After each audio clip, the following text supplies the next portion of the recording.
They thought their agent was hurting the sale, but in reality, they were protecting their client from a weaker negotiating position. When I read through this story, the sellers were concerned that the agent wasn't necessarily telling the truth to the other party. Now, it wasn't that they were lying necessarily, they just weren't telling them everything that the seller felt like the buyer should know. And in this case, it was the reason that the seller was moving. The seller thought it was harmless to share with the buyer the reason that they were moving was because they had a child who was getting ready to go into school.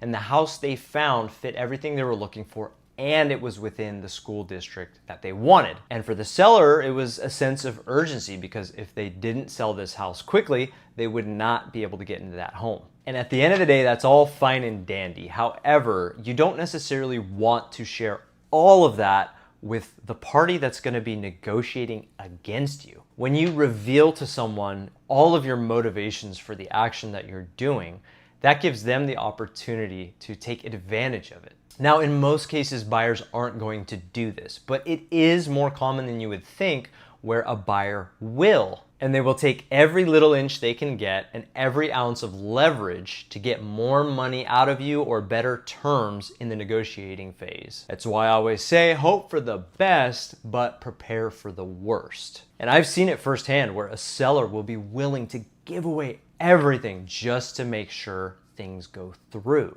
even if it costs them way more than it needs to. But as long as you don't overshare that with the client, which is why a lot of times it's helpful to have somebody like an agent on your side who can be the middleman in these discussions. As long as you're not sharing that with the other side, then they're not going to know how far they can push the limit. And when the buyer doesn't know your situation, they may not ask for quite as much.